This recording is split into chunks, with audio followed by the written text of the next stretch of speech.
하나님의 말씀 빌립보서 3장 12절부터 16절까지 봉독하겠습니다.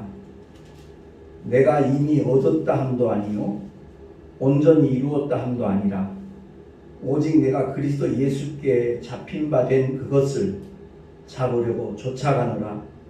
형제들아, 나는 아직 내가 잡은 줄로 여기지 아니하고 오직 한 일, 즉 뒤에 있는 것은 잊어버리고 앞에 있는 것을 잡으려고 표대를 향하여 그리스도 예수 안에서 하나님이 위에서 부르신 부름의 상을 위하여 쫓아가노라. 그러므로 누구든지 우리 온전히 이룬 자들은 이렇게 생각할지니 만일 무슨 일에 너희가 달리 생각하면 하나님이 이것도 너희에게 나타내시리라. 오직 우리가 어디까지 이르렀든지 그대로 행할 것이라. 아멘. 기도하겠습니다. 하나님 아버지, 오늘도 주의 생명의 말씀에 귀를 기울일 수 있는 은혜의 시간 주심을 감사합니다. 정말 주님께만 집중하는 시간 되게 하시고 오직 하나님의 은혜만을 기대하는 우리 모두가 되게 하여 주시옵소서. 우리 구주 예수 그리스도 이름으로 감사하며 기도하옵나이다. 아멘. 오늘은 저 개인적으로는 굉장히 특별한 날입니다. 택시 운전석에 앉은 지 꼭 8년째 되는 날입니다. 지금 한국 교회가 참으로 어려운 상황 속에 처해져 있지만 특히 개척교회, 작은 교회들은 정말 굉장히 어려운 가운데서 목회를 하고 있습니다. 저 역시 8년 전에 효성동에서 목회할 때입니다. 월세 2달 빌렸더니 건물 쪽에 비워달라 그래가지고 교회 문 닫는 것보다는 택시라도 하면서 계속 거기서 목회를 하기 위하여 마음을 먹었을 때 하나님께서는 귀한 목사님을 만나게 하셔가지고 그분이 원래 이제 일회서원 출판사 사장님이었는데 목사님이 되시면서 하나님 앞에 약속을 했대요. 책 만드는 달란트 주셨으니까 그 전도서 책자를 만들어서 무료로 배포하겠습니다. 그렇게 약속을 하셨던 목사님이신데 저를 만나자마자 그 얘기를 하시는 거예요. 목사님이 만약 택시 시작하면 맨 먼저 그 책을 드릴 테니까 손님들에게 한 번씩 나눠주면 좋겠다고. 일종의 문서전도가 시작된 거죠. 그래서 시작된 택시가 이렇게 8년 동안 하게 될 것은 제가 미처 예상 못했었어요. 그런데 8년간 하나님께서 만나게 하신 영혼이 12만 명입니다. 정말 이 택시가 참 전도하는 데 있어서는 특별한 공간이구나. 그 작은 공간이지만 목적지까지 가는 동안에 손님과 얼마든지 대화하면서 복음을 제시할 수 있으니까 정말 하나님의 각별한 섭리가 있었다 하는 것을 저는 개인적으로 느끼고 있습니다. 많은 분들이 중보기도 해줬고요. 물론 초창기에는 힐난하는 사람들도 있어요. 목사님 목회만 하셔야지 그게 무슨 짓이냐고, 그래갖고 교회가 얼마나 성장했냐고 그런 분들도 없잖아요. 있었어요. 그러나 호주 시드니에 그 무명의 노인 전도자 있죠. 미스터 제너의 그 일화를 제가 유튜브에서 보고 난 다음에 그 후로부터는 조금도 흔들리지 않습니다. 정말 하나님 앞에 서는 날 주님이 어떻게 평가하실지 거기에 대한 기대감을 가지고 지금도 이제 택시하고 있어요. 로마서 8장 28절에 주님은 이렇게 말씀합니다. 우리 한번 주보에 나와 있으니까 합독을 하겠습니다. 시작. 우리가 알거니와 하나님을 사랑하는 자 곧 그 뜻대로 부르심을 입은 자들에게는 모든 것이 합력하여 선을 이루느니라. 아멘. 시편 119편 71절 같이 읽겠습니다. 시작. 고난 당한 것이 내게 유익이라. 이로 인하여 내가 주의 율례를 배우게 되었나이다. 아멘. 제가 택시 전도를 시작하기 전에 26년 동안 목회도 저 열심히 했습니다. 그런데 그런 어려움을 겪고 난 다음에 택시 안에서 경험한 하나님의 사랑 은혜는 이루 말할 수 없는 풍성한 은혜였고 지속적인 축복이었다는 것을 제가 이 순간에 다시 한번 고백을 합니다. 얼마나 감사한지 몰라요. 그 목사님 그 책자 주셨기 때문에 8년 전 오늘 택시 운전대에 붙잡고서 운전석에 앉아서 타는 손님들에게 책자를 한 권씩 이렇게 선물로 나눠줬어요. 그게 벌써 8년 동안 7만 명에게 나눠줬습니다. 그 7만 명에게 나눠준 그 책자, 제게 너무너무 정말 감사한 그야말로 매개체였어요. 그것이 없었다면 아직도 아마 기도하고 있었을 거예요. 하나님 인도해달라고. 근데 복음을 전할 수 있는 그런 매개체가 주어지니까 자신 있게 시작을 했더니 하나님께서 단계별로 정말 시간이 흐름에 따라서 지혜도 주시고 경험도 주시고 하셔서 지금은 그런 말을 제가 가끔 해요. 택시를 그만두더라도 어디서든지 누구에든지 정말 복음을 제시할 수 있겠다. 그런 노하우가 쌓여지니까. 그리고 4년 전에 이제 목사님들 14명에서 터키에 단기 선교 갔을 때도 같이 동행했던 목사님들이 그런 얘기를 해요. 아니 목사님 터키 사람도 아닌데 어떻게 그렇게 자연스럽게 다가가서 복음을 제시하는지 이해가 안 된대요. 그래서 그때까지 제가 한 4년 이상 5년 정도 이렇게 택시 전도를 한 시점이기 때문에 그게 아마 내게 몸에 배인 모양이라고. 그리고 하나님께서 지혜를 주시니까요 얼마든지 어디서든지 방법은 있더라고요. 우리가 목표와 목적이 뚜렷하면 정말 방법과 그 수단은요 날카로워지게 되어 있더라고요. 그래서 택시 누적 승객이 대략 12만 명인데 90% 이상이 그 말씀 소책자를 받아갔습니다. 그리고 말씀 소책자가 이제 인쇄가 중단된 이후로는 자체적으로 이렇게 전단지를 만들었어요. 이렇게 전단지를 만들어 가지고 여기 보면 내용이 이렇게 나와 있어요. 누구든지 보면 마음이 이렇게 움직일 수 있는 글귀가 있습니다.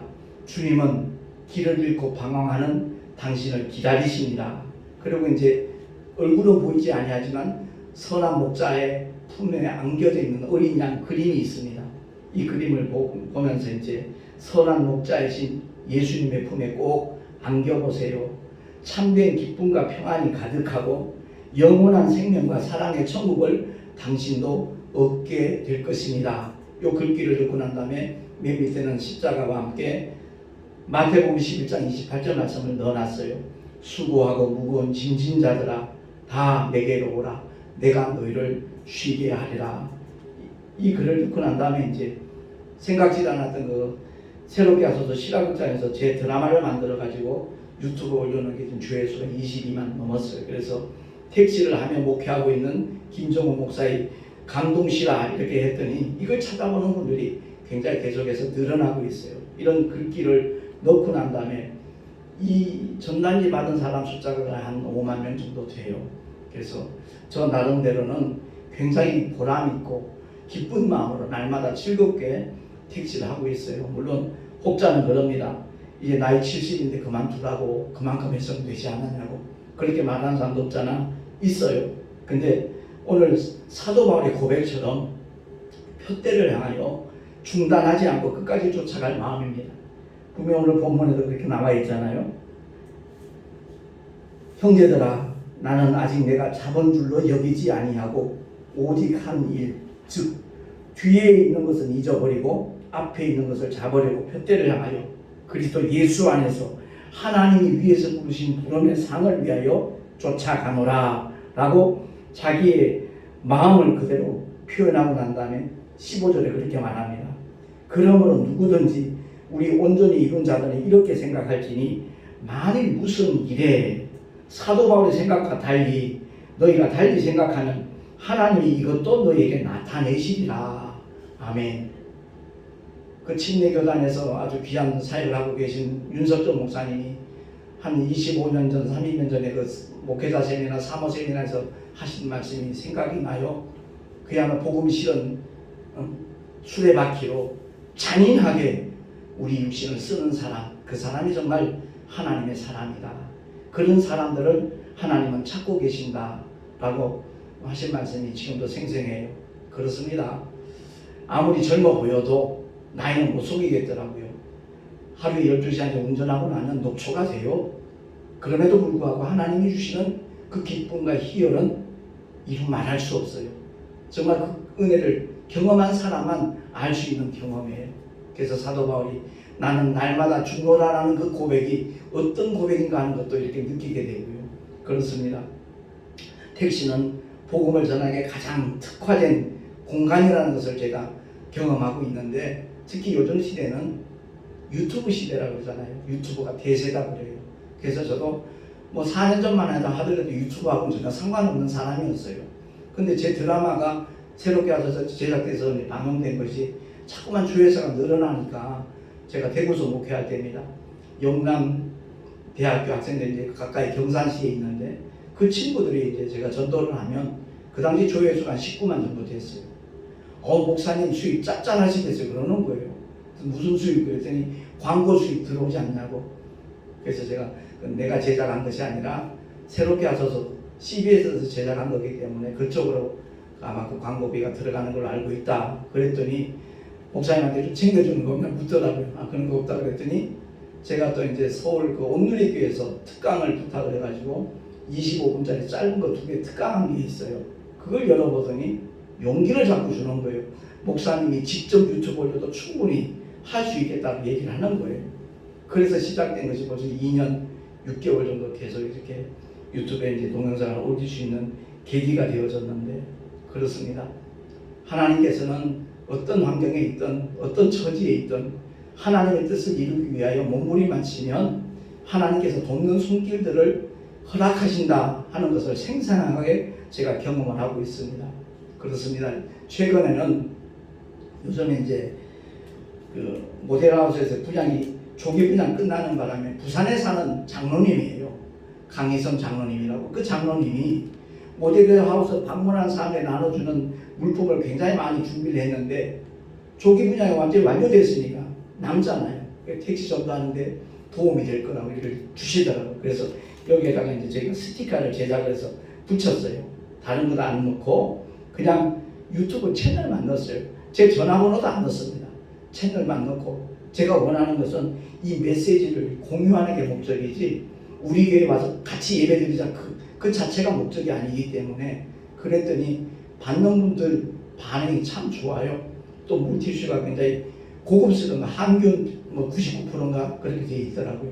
코로나 시대다 보니까 아주 정말 기쁜 마음으로 즐겁게 받아가면서 유튜브 꼭 챙겨보겠다고 대답하는 사람들이 굉장히 많아졌습니다. 제가 8년 동안 이렇게 택시 전도를 하면서 13년간 제가 부흥사 활동을 했을 때, 한국기독교 영풍회에서 부흥사할 때 제가 그 부흥회 갈 때마다 들려주던 예화들이 있어요. 그 예화들 몇 가지를 이제 가는 거리에 따라서, 요즘은 코로나 시대라 그 예화를 직접 들려주진 못해요. 대화를 많이 못하게 하니까. 근데 코로나가 시작되기 전까지는 거리에 따라 이제 몇 가지 예화를 이렇게 들려줘요. 이제 짧은 메시지와 큰 울림이라고 이렇게 유튜브에도 올라가 있습니다만은, 그 중에 이제 인생의 새 친구, 농부와 뿅아리 이야기, 바다 낚시를 간 아빠와 어린 딸 이야기, 이 얘기를 들려주면 상당히 반응이 좋습니다. 인생의 새 친구에 대한 건 뭐 탈무드에 나와 있는 얘기인데, 그것을 단어만 조금 바꿔가지고 어떤 날에 인생이라는 사람이 살고 있었다.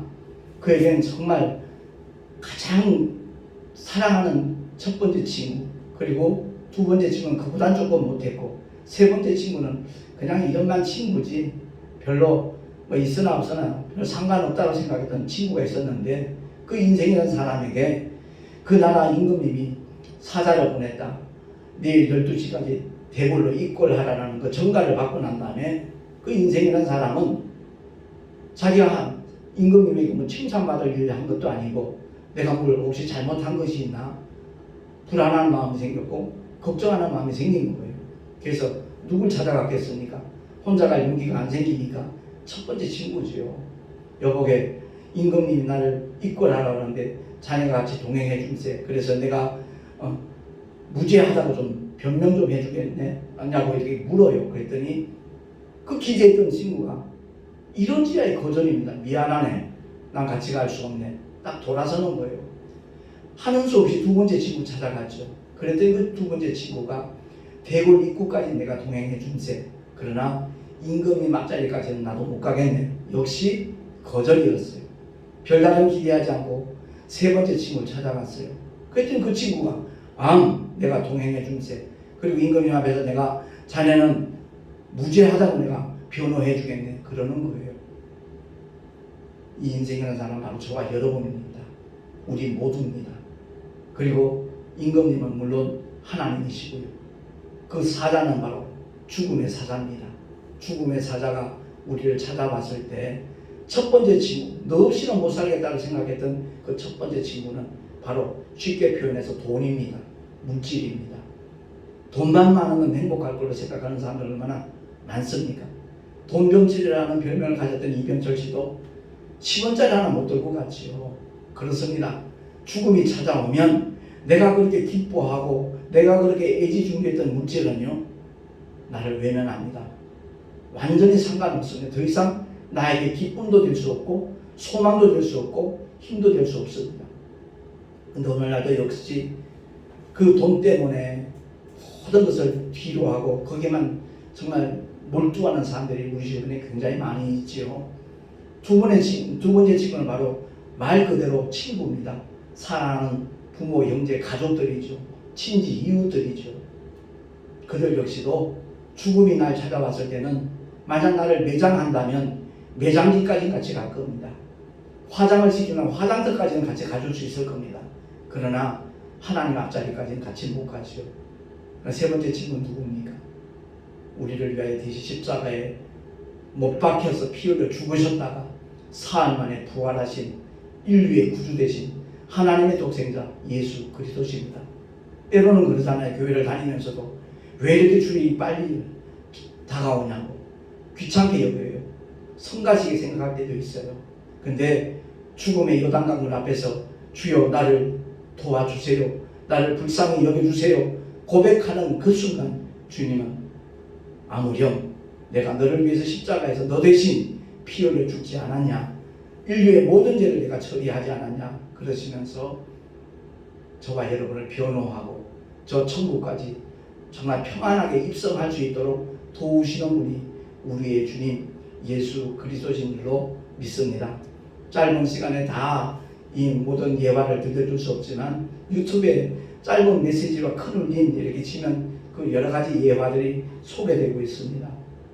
근데 가장 관심 깊게 듣는 얘기는 다름이 아니라 바로 김포공항에서 탔던 손님 얘기입니다. 제가 그 당시에는 애니타임이라는 사탕을 하나씩 먼저 줬어요. 그랬더니 그걸 받자마자 감동입니다.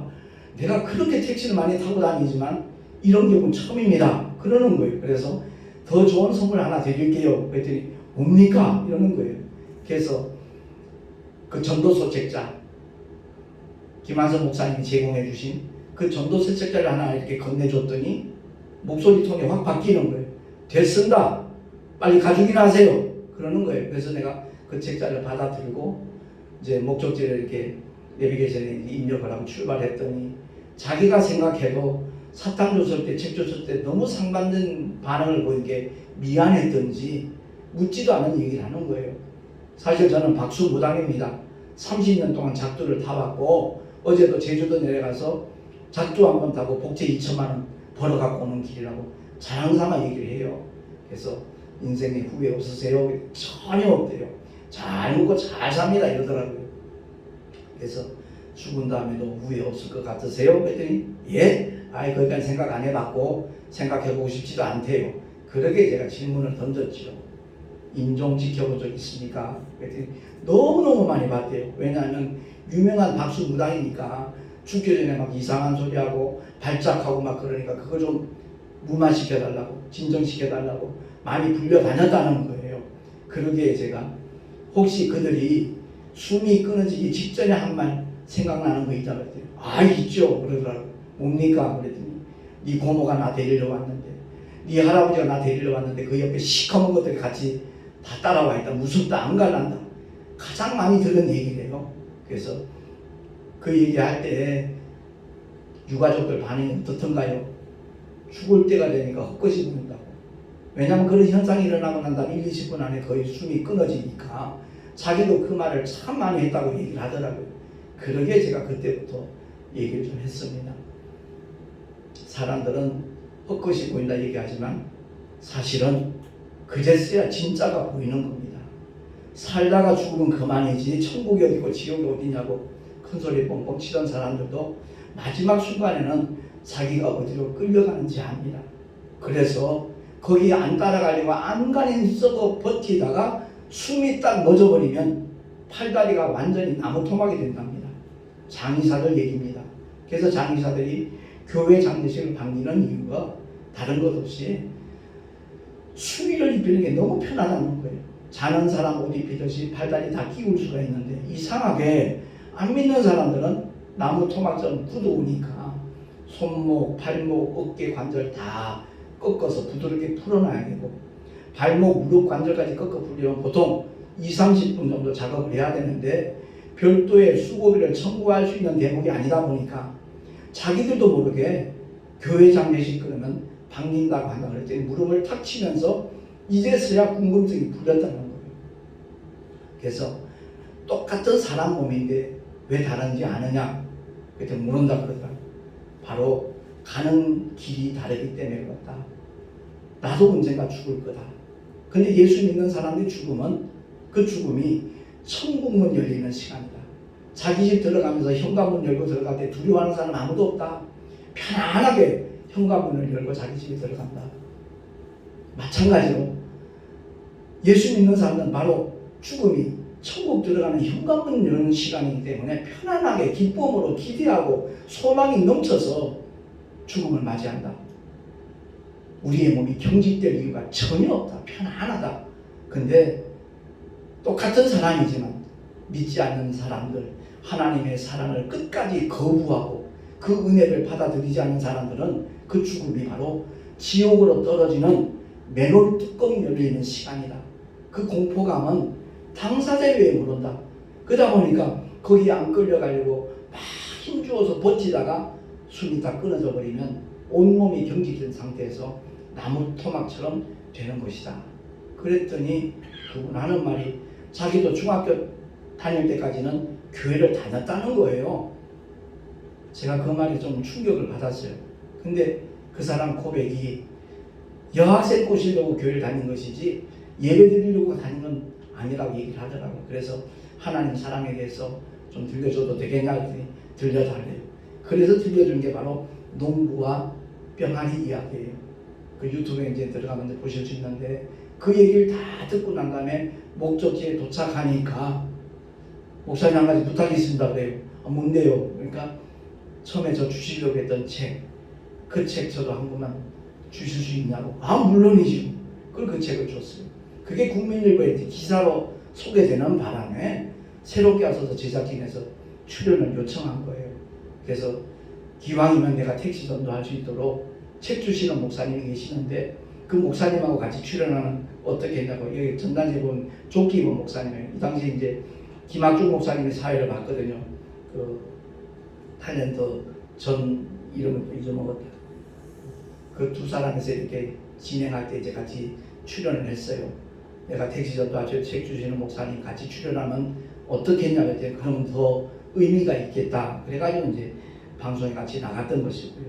어쨌든 우리 모두가 꼭 기억해야 될 것이 있어요. 주변에 살다 죽으면 그만이지라는 그런 얘기하는 분들 참 많습니다. 천국과 지옥이 어디 있냐고, 너 가봤냐고 그렇게 얘기하는 사람 굉장히 많아요.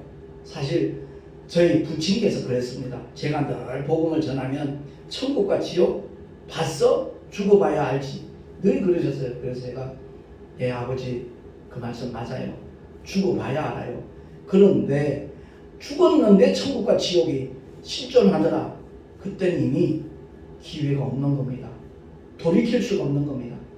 그 말이 저희 아버님 마음에 좀 충격이 됐던 것 같아요. 돌아가시기 전 한 5개월 정도를 저희 부부가 모셨어요. 그렇게 완강하던 분이 제가 설교를 하든 제 아내가 설교를 하든 맨 앞자리에 앉아가지고 아멘 아멘 아멘 하시는 거예요. 상상도 못했던 일이 진행이 되더라고요.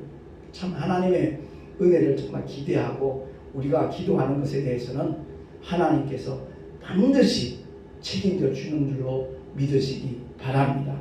그래서 그 글을 일본에 여기다 넣은 거예요. 전단지에다가 뭐 누구하고 상의해서 넣은 것도 아니고요.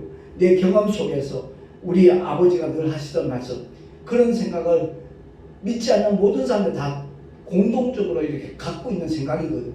그래서 그 글귀를 넣었는데 히브리서 9장 27절에 주보에 나와 있으니 우리 한번 합독합니다. 시작. 한 번 죽는 것은 사람에게 정하신 것이요 그 후에는 심판이 있으리니. 아멘. 주님이 이 땅에 오신 목적은 우리가 심판에 이르지 아니하도록 주님이 이 땅에 오셨거든요. 말씀이신 하나님이 육신을 입고 오신 이유는, 그 목적은 우리를 대신해서 피 흘려 죽어주시기 위해서, 그 대속의 죽음 때문에 영이신 하나님이, 말씀이신 하나님이 성육신 한 사건이 바로 성탄절의 사건이거든요. 그렇습니다. 한 번 죽는 것은 하나님이 정하신 이치예요. 어느 누구도 피할 수가 없어요. 반드시 그 죽음은 우리를 찾아오게 되어 있습니다. 근데 오늘날 우리 대한민국에서 일어나는 사건들 중에서 자살하는 사람이 왜 그렇게 많습니까? 그건 그야말로 지옥 형벌을 앞당기는 길이에요. 심지어 교회를 다닌다는 사람이, 예수를 믿는다는 사람이 힘들고 어렵다고, 고통스럽고 괴롭다고 스스로 목숨을 끊는 사람은 가룟 유다가 간 길을 똑같이 따라가는 거예요. 정말 이것만큼은 우리 한국교회에서 강하게 좀 외쳤으면 좋겠어요. 아무리 힘이 들고 어려워도 자살만큼은 해서는 안 된다. 그건 하나님의 생명에 도전하는 행위다 라는 것을 일깨워주면 자살률이 분명히 줄어들지 않을까, 저 개인적으로 그렇게 생각을 하고 있습니다. 아울러 사도 바울의 고백을 한번 보자고요. 고린도후서 4장 18절입니다. 시작. 우리의 돌아보는 것은 보이는 것이 아니요 보이지 않는 것이니 보이는 것은 잠깐이요 보이지 않는 것은 영원함이니라. 아멘. 누구나 행복하기를 원하죠. 행복을 원치 않는 사람 없을 겁니다. 이 세상 사는 날 동안 한평생 부자와 거지 나사를 나오는 그 부자처럼 돈 많이 벌고 풍성한 삶을 누렸다고 할지라도 그것으로 그야말로 영혼이 마감이 된다면 그건 불행한 인생의 주인공이 되는 그 뿐이잖아요. 거지 나사로 아무리 고통스럽고 괴로움 속에 있을지라도 하나님께서 그 영혼을 취하여 가시는 순간까지 그는 하나님의 위로를 받으면서 믿음을 지킨 사람이거든요. 그러니까 부자는 그 당대에 그렇게 유명한 사람, 인기 있는 사람이었을 텐데 성경에는 그 사람의 이름이 소개되지 않았습니다. 그러나 가장 처참하고 비참하고 불행한 삶의 연속이었을지라도 거지는 그 이름이 나와 있거든요.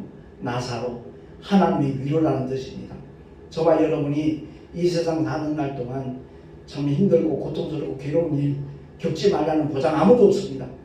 그 현장에 있을 때, 그 중심에 있을 때 하나님의 위로를 구하는 사람, 그 사람이 진짜 참 믿음의 사람이라는 것을 기억을 하고 늘 주님만을 의지하며 나가는 저와 여러분 되시기를 예수 이름으로 축원합니다. 눈에 보이는 세계가 전부가 아니라는 것을 우리는 늘 기억을 해야 됩니다. 그래서 아브라함의 경우 더 나은 본향을 사모했다라고 말하잖아요. 그 더 나은 본향은 이 세상에 있는 게 아니잖아요. 하늘에 간직하신 것이거든요. 하늘에 있는 겁니다. 그러므로 우리 모두가 신앙생활 하면서 어떤 사람은 잘 먹고 잘 살기 위해서, 아니면 자기의 어떤 질병에서 자유함을 누리기 위해서 신앙생활을 시작한 사람 많습니다. 그건 하나의 계기로 끝나야지 그 자체가 목적이 되면 그 사람 역시도 하나님과 상관없는 사람이 될 수가 있다라는 사실입니다. 주님은 우리에게 믿음의 결국인 영혼의 구원을 받아서 아버지의 영원한 집, 그 아름다운 천국에서 영생 복락할 수 있도록 하기 위하여 죄의 문제를 처리하시기 위해서 독생자를 이 땅에 보내신 분이 저와 여러분의 아버지라는 것을 꼭 기억을 하고요. 그야말로 성경이 구약과 신약으로 나눠져 있잖아요. 그 구약 율법은 인간에 대한 하나님의 진단입니다. 그 정의가 뭐냐면 의인은 없나니 하나도 없도다. 그게 바로 율법이 선언하는 거예요. 그 복음은 뭐죠? 죄인을 위한 하나님의 처방이에요. 오직 의인은 믿음으로 말미암아 살리라 라고 로마서 1장 17절에 사도 바울을 통하여 선언하고 있습니다. 그렇습니다. 우리 모두가 다 하나님 앞에 정말 피할 수 없는 죄인이라는 것을 깨닫고 그러기에 메시아를 만날 수 있는 조건이 갖춰진 거예요. 죄 있는 자만이 메시아가 필요한 겁니다. 그래서 오직 의인은 믿음으로 말미암아 살리라 그랬으니까 예수 그를 믿고 나의 구주로 영접하는 하나님의 사람들이 되셔서 하나님의 자녀의 권세를 누리며 이 세상을 이기고 죄악을 이기고 나 자신도 이길 수 있는 하나님의 사람들 다 될 수 있기를 예수 이름으로 축원합니다. 제가 아까도 말씀드렸지만 주변의 혹자는 그만큼 해서는 되지 않았네, 그만두라고 얘기하는 분들 참 많아요. 그만큼 몸이 힘들지 않냐고.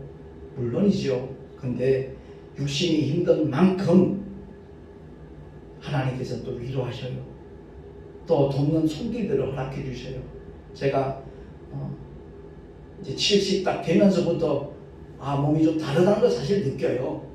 근데 내 주변에 귀한 믿음의 집사님을 통해서 또 그분은 이제 대구에 사시고 한의원이 경산에 있는데 우리의 육신은요 땅의 소산물이 공급이 돼야 돼요. 근데 한약재는 전부 다 땅의 소산물로 만든 거예요.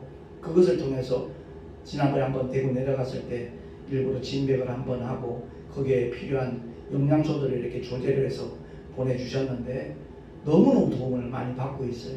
어쨌든 한 줌의 흙으로 돌아가는 그 순간까지 저는 그 택시전도에 대한 비전을 갖고 있어요. 자부심도 있지만 비전을 갖고 있어요. 그것은 다름이 아니라 다니엘서 12장 3절에 선언했듯이 우리 한번 주보에 맨 밑에 나와 있으니까 한번 합독을 하겠습니다.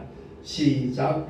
많은 사람을 옳은 대로 돌아오게 한 자는 별과 같이 영원토록 비추리라. 아멘.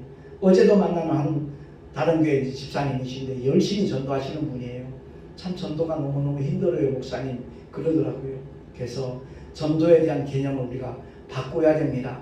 꼭 전도해서 우리 교회에 출석시키고 등록시켜야 전도한 걸로 간주하는 이 풍토를 빨리 깨뜨려 버려야 됩니다. 씨 뿌리는 자의 비유를 통해서 우리는 분명히 기억을 해야 될 것입니다. 주님이 어디가 옥토인지 어디가 길가인지 어디가 가시덤불인지 어디가 돌짝밭인지 그거 살펴보고 씨를 뿌려라 말씀하신 적이 없다. 우리는 이 복음을 제시만 하면 된다.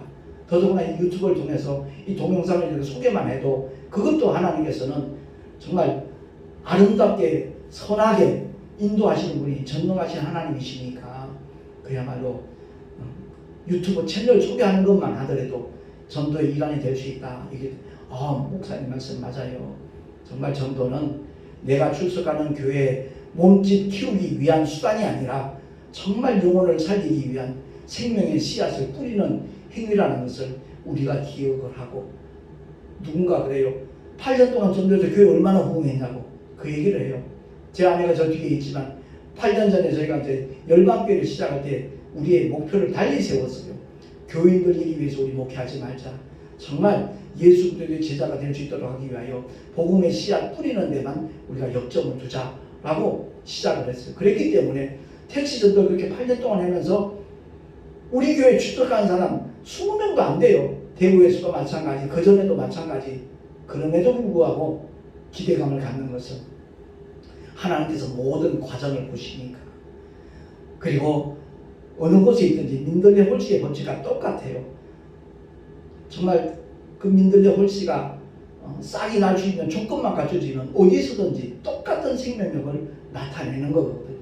그래서 눈에 보이는 가시적인 현상 그것 때문에 흔들리는 자가 되지 말고 정말 주님 앞에서 묵묵하게 꾸준하게 변함없이 충성하는 자 하나님께서는 귀히 보시고 그날의 수고한 데 대한 아름다운 상급까지 허락하시는 분이 저와 여러분을 믿고 섬기고 사랑하는 우리의 하나님 아버지신 줄로 믿습니다. 우리 모두가 다 정말 전도는 특정한 사람들에게 맡기신 사명이 아니라 부활하신 주님이 모든 믿는 자들에게 위임하신 엄청난 사명이라는 것을 기억을 하고 그 길에 동참할 수 있는 앞장설 수 있는 우리 모두가 될 수 있기를 예수 이름으로 축원합니다. 기도하겠습니다. 하나님 아버지 오늘도 우리에게 허락하신 하나님의 생명의 말씀을 통하여 우리 스스로를 돌아봅니다. 오직 우리가 어디까지 이르렀든지 그대로 행할 것이라고 사도 바울이 고백했듯이 우리 모두가 다 지금 현재 만족하는 자가 아니라 정말 표대를 향하여 끊임없이 다름박질할 수 있는 하나님의 사람으로 죽도록 충성하는 주님의 일꾼들 되게 하여 주시옵소서. 우리 구주 예수 그리스도의 이름으로 감사하며 기도하옵나이다. 아멘. 교회 소식 주보를 참고하시기 바랍니다. 제가 2주 전에 우리 같은 교단 노회에 계신 목사님이 전화를 주셔서 오늘 직분자 헌신 예배를 하는데 좀 말씀 전해 주시냐고 그러기에 아유 고맙습니다. 더더구나 제가 택시를 딱 8년째 되는 날인데 하나님께서 또 의미 있게 이렇게 주의 말씀을 전할 수 있는 기회 주셔서 고맙다고 이제 인사를 표했지요. 오늘 1시 30분이라고 연락이 왔더라고요. 인천 시용교회 그 조영만 목사님 시무하시는 교회에서 또 말씀을 전하는 데 위해서 중보기도 해주시면 참으로 고맙겠습니다. 자, 이제 드린 예물 위해 잠시 기도하고 축도로 예배를 마치도록 하겠습니다. 하나님 아버지 주님을 예배하면서 여러 가지 모양으로 감사임을 드렸습니다. 11조와 헌물들을 드렸습니다. 택시 전도에 동참하는 손길들도 있습니다. 하나님 아버지 일일이 기억하여 주시고 그들의 삶의 자리에 주님이 함께 하시는 믿음의 증거들이 기사와 이적으로 또한 축복으로 나타나게 하여 주시옵소서. 이 예물이 쓰여지는 곳곳마다 하나님의 영광이 나타나게 하시고 주님의 거룩하신 영원한 생명이 나누어지는 은혜 위에 은혜까지 주님 허락하여 주시옵소서. 우리 구주 예수 그리스도 이름으로 감사하며 간절히 축복하며 기도하옵나이다. 아멘. 이제는 우리 구주 예수 그리스도의 크신 은혜와 하나님 아버지의 끝없는 영원하신 사랑하심과 보혜사 성령 하나님의 내주교통 인도하심과 축복하심이 정말로 주님이 맡겨주신 사명이 바로 전도의 사명이라는 것을 기억하고 그 대열에 동참하리라 결단한 하나님의 사람들 머리 위에 그 가정과 자녀들과 또한 그 삶의 터전과 주께서 피로 값주고 서신 주님의 모든 교회들 위에 지금으로부터 영원토록 함께 있을지어다. 아멘.